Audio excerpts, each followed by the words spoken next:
दोस्तों long term investing सुनते ही हम सब सोचते हैं कि कंपाउंडिंग का मैजिक दिखेगा, वेल्थ क्रिएशन होगी, फाइनेंशियल फ्रीडम मिलेगा। बस 15-20 साल पेशेंस के साथ वेट करना है, एसआईपी करना है और फिर करोड़ों की वेल्थ बनेगी।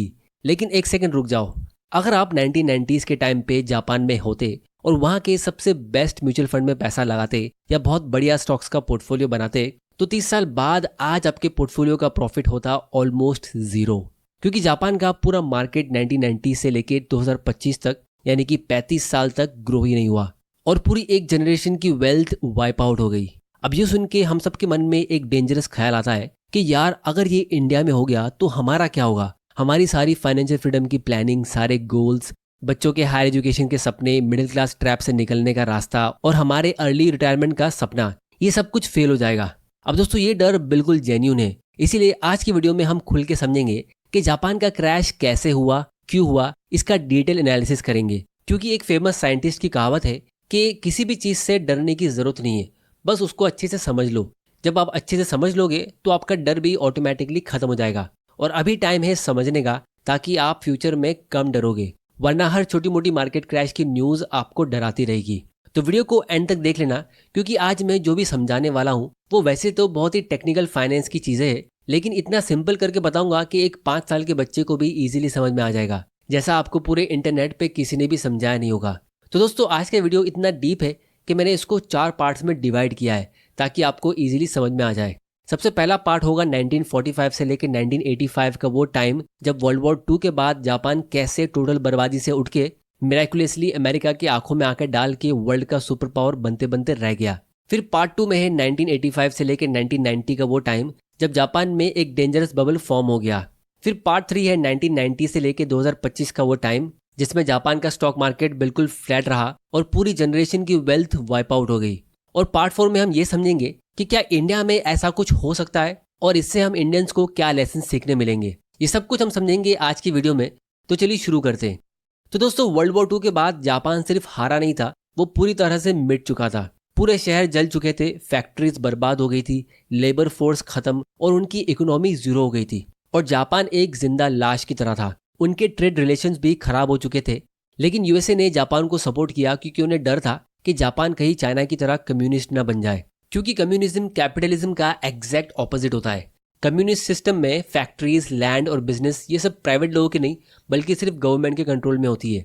चाइना की इकोनॉमी 1950 से लेकर 1970s तक कम्युनिज्म के फॉर्म में थी, जहां लोगों को नाम की फ्रीडम मिलती थी और हर चीज़ गवर्नमेंट ओन करती थी और वही डिसाइड करती थी कि कौन सी फैक्ट्री लगेगी और क्या प्रोड्यूस होगा। बिल्कुल आज के नॉर्थ कोरिया जैसे, जहां ना स्टार्टअप्स की आज़ादी होती है ना फ्री ट्रेड की, और इसी वजह से ग्रोथ स्लो हो जाती है।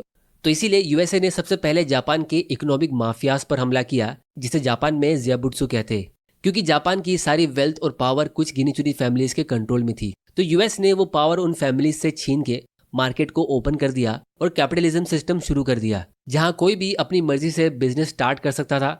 और उन्होंने जापान को एक एक्सपोर्ट पावर हाउस बनाने का एम किया।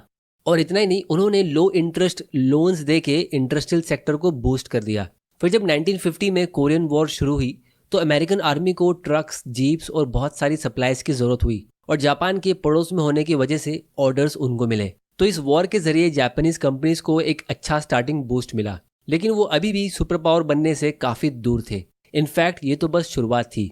1959 में जापान ने अपनी मैन्युफैक्चरिंग यूनिट्स में हैवी इन्वेस्टमेंट करना शुरू किए। उन्होंने डिसाइड किया कि हम सिर्फ सस्ते कपड़े नहीं बल्कि अभी से टेक्नोलॉजी भी सेल करेंगे। लेकिन दोस्तों उस टाइम पे दुनिया भर में जापानीज गुड्स का लो क्वालिटी और सस्ते होने के हिसाब से मजाक उड़ाया जाता था। जिस तरीके से आज हम हर सस्ती चीज़ों को मेड इन चाइना कहते, वैसा पहले लोग मेड इन जापान कहते थे। लेकिन तब एंट्री होती है एडवर्ड डेमिंग की, जो एक सिंपल लेकिन रेवोल्यूशनरी आइडिया लेके आते। वो ये कि अपने प्रोडक्ट नहीं बल्कि अपने प्रोसेस को परफेक्ट करो। जापानीज लोगों ने डेमिंग के आइडिया को इतना डिसिप्लिन के साथ फॉलो किया कि अगले कुछ ही सालों में जापान दुनिया का हाईएस्ट क्वालिटी मैन्युफैक्चरिंग हब बन गया। और आज भी जापान का सबसे प्रेस्टिजियस इंडस्ट्रियल अवार्ड उन्हीं के नाम से, डेमिंग प्राइज। तो 1965 तक जापान ट्रेड सरप्लस में आ चुका था, मतलब वो ज़्यादा माल अपनी कंट्री में प्रोड्यूस करके दूसरी कंट्रीज को सेल कर रहा था। और पूरे 1950 से लेकर 1970s तक उनकी इकोनॉमी यानी कि जीडीपी ऑन एन एवरेज हर साल 10% के रेट से ग्रो हो रही थी, जिसकी वजह से जापान काफ़ी रिच बनता गया। अब दोस्तों 1951 में यूएस ने जापान के साथ एक फोर्स्ड सिक्योरिटी पार्टनरशिप साइन की थी, जहां अगर कोई भी जापान पर अटैक करेगा तो यूएस आर्मी जापान को डिफेंड करेगी और जापान को अपनी खुद की आर्मी बनाने की ज़रूरत नहीं होगी। तो इसका फ़ायदा उन्हें इस तरीके से हुआ कि जापान ने अपनी पूरी एनर्जी अपनी ग्रोथ पे लगा दी। उनको अपनी डिफेंस पे कुछ भी स्पेंडिंग करने की ज़रूरत नहीं थी और धीरे धीरे करके जापान बहुत सारी बड़ी बड़ी कंट्रीज़ को पीछे छोड़ के वर्ल्ड की 5th लार्जेस्ट इकोनॉमी बन गया। अनएम्प्लॉयमेंट ऑलमोस्ट ज़ीरो हो चुकी थी और जापानीज़ कंपनीज कार्स, इलेक्ट्रॉनिक्स और मशीनरी को एक्सपोर्ट करके बहुत सारा प्रॉफिट कमा रही थी और ये सारा कैश जापानीज़ बैंक्स में डिपॉजिट हो रहा था, जिससे बैंक्स के पास इतना पैसा आ गया था कि उन्हें समझ ही नहीं आ रहा था कि इतने पैसों का वो क्या करेंगे। और दूसरी तरफ लोगों को लोन की ज़रूरत होती नहीं थी क्योंकि सबके पास अच्छी सैलरी वाले जॉब्स थे और उनकी सैलरी भी रिकॉर्ड ब्रेकिंग स्पीड से हर साल ग्रो हो रही थी। तो दोस्तों यही था जापान का 1950 से लेकर 1970s का गोल्डन एज, जहां हर जगह खुशहाली थी, अनएम्प्लॉयमेंट ऑलमोस्ट ज़ीरो था, सबके पास हाई क्वालिटी के जॉब्स थे और सबकी वेल्थ भी अच्छे रेट से ग्रो हो रही थी। लेकिन दोस्तों यहीं पर जापान ने एक गलती कर ली जो आज पाकिस्तान कर रहा है, कि वो अमेरिका का दोस्त बन चुका था और उन पे डिपेंडेंट भी हो चुका था। क्योंकि कहा जाता है कि अगर आप अमेरिका के दुश्मन हो तो आप बेवकूफ़ी कर रहे हो, लेकिन अगर आप अमेरिका के दोस्त हो तो आप बहुत बड़ी बेवकूफ़ी कर रहे हो। कहानी में ट्विस्ट तब आता है जब अमेरिकन कंपनीज का प्रॉफिट स्लो होने लगता है, यूएस में अनएम्प्लॉयमेंट और इन्फ्लेशन बढ़ने लगता है और उनकी जीडीपी नीचे गिरने लगती है। अब इस सब का प्रेशर सीधा यूएस गवर्नमेंट पे आता है। प्रॉब्लम ये थी कि 1980 से लेके 85 के बीच यूएस डॉलर 50% स्ट्रांग हो चुका था। इसका मतलब सिंपल था, मेड इन यूएसए प्रोडक्ट्स दुनिया के लिए महंगे होने लगे थे, जबकि जापानीज प्रोडक्ट्स वर्ल्ड के लिए सस्ते भी थे और उनकी क्वालिटी भी काफ़ी स्ट्रांग थी। तो इस प्रॉब्लम का सलूशन यूएस ने अपनी स्टाइल में निकाला। 1985 में फ्रांस, यूके, वेस्ट जर्मनी और जापान के फाइनेंस मिनिस्टर्स को बुला के यूएस ने अपने एक प्लाजा होटल नाम के 5 स्टार होटल में एक मीटिंग रखी। ऐसी मीटिंग जहां यूएसए की इंटेंशन जापान की इकोनॉमी को दबा के उनके आने वाली जनरेशन को गरीब करके अपनी इकोनॉमी को ग्रो करना था। तो उस मीटिंग में सारी कंट्रीज ने मिलकर साइन किया एक एग्रीमेंट जिसका नाम था द प्लाजा एकॉर्ड, जो जापान के लिए एक स्लो पॉइजन था। यूएसए को चाहिए था कि जापानीज येन स्ट्रांग हो जाए और यूएस डॉलर वीक हो जाए, जिससे होगा ये कि अमेरिकन एक्सपोर्ट्स सस्ते हो जाएंगे और जापानीज एक्सपोर्ट्स महंगे। मतलब दुनिया भर में अमेरिकन प्रोडक्ट्स सस्ते होने की वजह से ज़्यादा सेल होंगे। जापान ये नहीं चाहता था, लेकिन 1951 की वो सिक्योरिटी पार्टनरशिप की वजह से जापान को रियलाइज़ हुआ कि यूएस जापान को सिर्फ प्रोटेक्ट नहीं बल्कि एक तरीके से रूल कर रहा था और इसीलिए मजबूरन जापान को वो अग्रीमेंट साइन करना पड़ा। और इसका रिजल्ट ये निकला कि अगले 3 सालों में जापानीज येन की वैल्यू ग्रो होके डायरेक्टली डबल हो गई और जापान के सस्ते एक्सपोर्ट्स का दौर खत्म हो गया। अपनी इकोनॉमी को बचाने के लिए जापानीज गवर्नमेंट ने बहुत सारे स्टेप्स लिए, जैसे कि इंटरेस्ट रेट कम कर दिया जो उस वक्त पूरे वर्ल्ड में सबसे कम था, और मार्केट में भर भर के पैसा पंप करना शुरू कर दिया। ये एक ऐसा एक्शन होता है जो कंट्रीज रिसेशन के टाइम लेती है इकोनॉमी को बूस्ट करने के लिए। तो जापान को लगा कि इन एक्स्ट्रा पैसों से लोग फैक्ट्री सेटअप करेंगे और बिजनेस ग्रो करेंगे, लेकिन अनफॉर्चुनेटली उनकी टाइमिंग गलत निकली। ऑलरेडी बूमिंग इकोनॉमी बहुत ही जल्द एक बबल बन गई।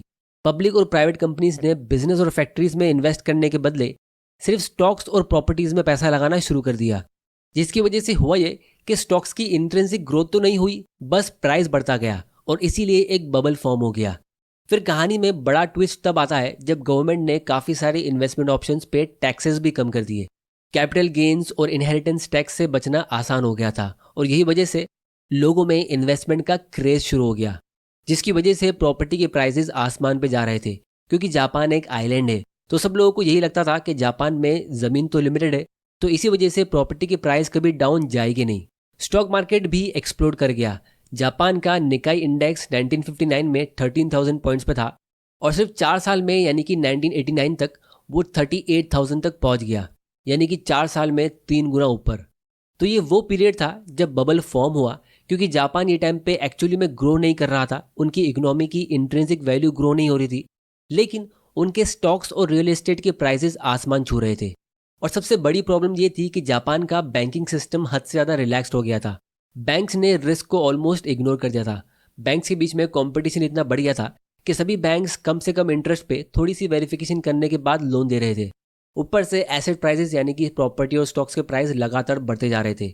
तो लोगों ने मान लिया कि इनकी वैल्यू कभी गिरेगी ही नहीं और इसी ओवर कॉन्फिडेंस की वजह से रेगुलेटर्स और पॉलिटिशियंस भी स्ट्रिक्ट नहीं हुए।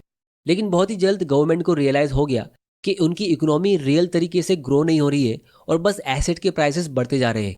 और इसीलिए 1989 में बैंक ऑफ जापान ने इंटरेस्ट रेट्स बढ़ाना शुरू कर दिया। ये एक ऐसा एक्शन होता है जो गवर्नमेंट हमेशा बूमिंग इकोनॉमी के टाइम पे लेती है, क्योंकि इससे लोग स्पेंडिंग और इन्वेस्टिंग कम करते हैं। क्योंकि अगर इकोनॉमी ज़्यादा अनसस्टेनेबल रेट से ग्रो होती है तो वो भी प्रॉब्लम की बात होती है। तो बैंक ऑफ जापान का इरादा ये था कि वो इस एसेट बबल को स्लोली कंट्रोल करे। लेकिन इस फैसले से पूरा जापान पैनिक हो गया और जिस बात का डर था वही हुआ, बबल बस्ट हो गया। लोगों ने स्टॉक्स और प्रॉपर्टी सेल करके सेफ एसेट जैसे कि बॉन्ड्स और एफडी में इन्वेस्ट करना शुरू किया, जिससे मार्केट क्रैश हो गया। उसके बाद उनकी मिनिस्ट्री ऑफ फाइनेंस ने प्रॉपर्टी लोन्स पे स्ट्रिक्ट रेगुलेशंस लगा दिए, जिसकी वजह से मार्केट से बायर्स अचानक से गायब हो गए और इसीलिए प्रॉपर्टी के प्राइस क्रैश हो गए। 1990 के एंड तक स्टॉक मार्केट से 1 ट्रिलियन और रियल एस्टेट से 3 ट्रिलियन डॉलर्स वाइप आउट हो गए थे। अब दोस्तों, कंट्रीज यूजुअली ऐसे क्राइसिस से रिकवर हो जाती है। जैसे अमेरिका 1929 में 2008 के टाइम पे रिकवर हुई। हमारी कंट्री भी ऐसे क्राइसिस से काफ़ी बार रिकवर हुई, लेकिन जापान रिकवर नहीं हो पाई। तो जापान के साथ ऐसा क्या हुआ कि वो अपने क्रैश के 30 साल बाद भी अपने ओरिजिनल लेवल तक रिकवर नहीं कर पाई? तो इसके पीछे 3 रीजंस थे। पहला रीज़न तो ये कि बबल के बाद भी काफ़ी सारे बैंक्स टेक्निकली बैंकरप्ट हो चुके थे, लेकिन गवर्नमेंट ने उन्हें फेल होने नहीं दिया, जिनको हम ज़ॉम्बी बैंक्स कहते हैं। इन्होंने नई और इनोवेटिव कंपनीज को लोन देने के बदले पुरानी और लॉस मेकिंग कंपनीज को पैसा देना शुरू कर दिया, जिसकी वजह से इनकी ग्रोथ स्लो हो गई। फिर सेकंड रीज़न ये था कि जापान ने इंटरेस्ट रेट्स बबल के टाइम पे लेट बढ़ाए और क्रैश के बाद इकोनॉमी को सपोर्ट देने में भी देरी कर दी।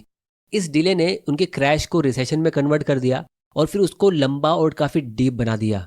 और तीसरा रीज़न ये था कि जापान में लोगों की लाइफ एक्सपेक्टेशन बढ़ने लगी, मतलब लोग लंबी लाइफ जीने लगे और उसके ऊपर वो बच्चे कम पैदा करने लगे, जिससे उनकी वर्कफोर्स छोटी होती गई और एल्डर लोग यंग लोगों के मुकाबले काफ़ी कम स्पेंड करते। और इन सब चीज़ों के साथ उनकी कंट्री में जो चीज़ों के दाम थे वो बढ़ने के बदले कंटिन्यूसली गिरते रहे, जिसे हम डिफ्लेशन कहते हैं। इसीलिए लोग खर्चा करने के बदले पैसे सेव करने लगे और इससे अल्टीमेटली उनकी इकोनॉमी स्लो होती गई। तो अब सवाल ये आता है कि इस क्रैश से सबसे ज़्यादा नुकसान किसका हुआ? तो सबसे बड़े लूजर्स थे मिडिल क्लास, जिन्होंने बबल के पीक पे घर खरीदे और स्टॉक्स खरीदे, क्योंकि उनकी इन्वेस्टमेंट की वैल्यू 80% तक गिर गई थी, जो अगले 20-30 साल तक भी रिकवर नहीं हो पाई। दूसरा बड़ा नुकसान हुआ जापान के यूथ का। कंपनीज ने ले ऑफ्स करना शुरू कर दिया और इसी वजह से काफ़ी सालों तक हायरिंग बंद हो गई थी। एक पूरी जनरेशन, जिसे एम्प्लॉयमेंट आइसिस जनरेशन कहते, वो जॉब्स के बिना रह गई। उन्हें मजबूरन फ्रीलांसर्स बनना पड़ा और ख़राब वर्किंग कंडीशन के साथ कम सैलरी पे काम करना पड़ा और उनके पास कोई जॉब सिक्योरिटी भी नहीं थी। तो ये वो 1990 से लेकर 2010 तक का पीरियड था जहाँ पे जापान की इकोनॉमी को बहुत ही सीरियस प्रॉब्लम देखनी पड़ी। अब दोस्तों, हम आते हैं इंडिया में, क्योंकि आज इंडिया में निफ्टी और सेंसेक्स अपने ऑल टाइम हाई पे है। हर कोई एसआईपी कर रहा है, हर हफ्ते नए आईपीओज आ रहे हैं और प्रॉपर्टी के प्राइस भी ओवर वैल्यूड होने लगे। तो सवाल ये है कि क्या इंडिया में भी फ्यूचर में जापान जैसा क्रैश आ सकता है? तो मैं आप लोगों को इसका डिटेल्ड आंसर देता हूँ। लेकिन दोस्तों, आगे बढ़ने से पहले वीडियो को लाइक ज़रूर कर देना, ताकि मुझे पता चल सके कि आप तक वैल्यू पहुँच रही है, और चैनल को सब्सक्राइब कर देना, क्योंकि आपके लिए मैं ऐसे वैल्यूबल वीडियोस लाता रहूँगा। तो दोस्तों, मेरी रिसर्च के हिसाब से आज के इंडिया में और 1990s के जापान में 4 बड़े डिफरेंस है, जिसकी वजह से हमारा आउटकम काफ़ी अलग हो सकता है। सबसे पहला है डेमोग्राफिक्स, यानी कि पॉपुलेशन। जापान में वो टाइम पे क्रैश आया जब उनकी पॉपुलेशन ओल्ड एज की तरफ जा रही थी।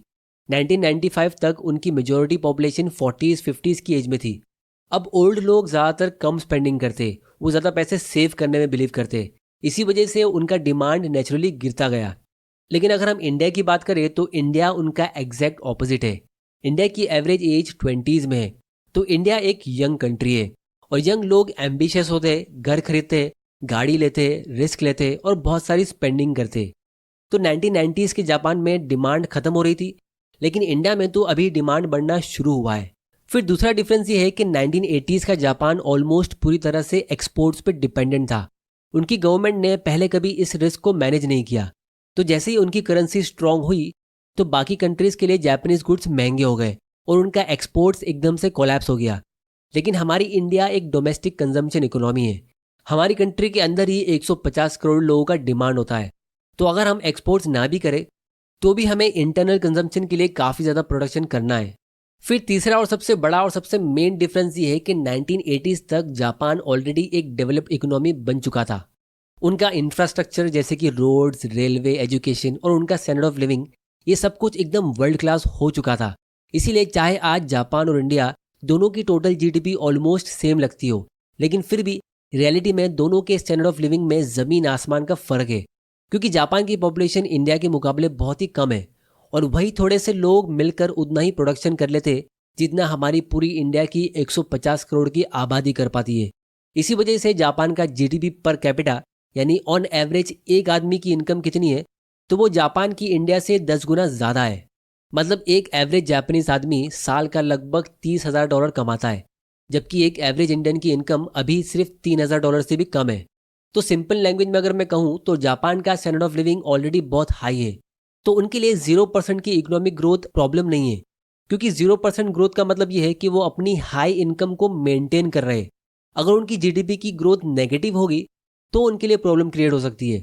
लेकिन इंडिया बिल्कुल ऑपोजिट सिचुएशन में है। हमें अभी भी बेसिक लेवल के रोड्स, हॉस्पिटल, जॉब्स और बेसिक फैसिलिटीज़ बनाना बाकी है। वर्ल्ड क्लास तो बहुत दूर की बात है, यहाँ तक कि काफ़ी सारे गाँव में ढंग के टॉयलेट्स तक नहीं है। इसीलिए इंडिया के पास ग्रोथ की अपॉर्चुनिटी भी बहुत सारी है और हम पे प्रेशर भी बहुत है ग्रो होने का। इसीलिए हम 0% या छोटी मोटी जीडीपी ग्रोथ पे कभी कंफर्टेबल हो नहीं सकते। हमको अभी भी बहुत मेहनत करनी है, ये बात हम सब इंडियंस जानते हैं। क्योंकि चाहे हमारी टोटल जीडीपी वर्ल्ड की टॉप 5 कंट्रीज में आती हो, लेकिन अभी भी मेजॉरिटी पॉपुलेशन लो इनकम पे है और 150 करोड़ की आबादी में से सिर्फ 4-5 करोड़ ऐसे लोग होते हैं जो प्रॉपर्ली एजुकेटेड है, जो टैक्स पे करने के लायक पैसा कमाते हैं। तो अगर हम इस पॉपुलेशन के ग्राफ को देखें तो 2050 के बाद इंडिया की भी पॉपुलेशन ग्रोथ स्लो हो सकती है, जिसका मतलब ये है कि अभी जो टाइम चल रहा है ये हमारी पूरी कंट्री का गोल्डन एज हो सकता है।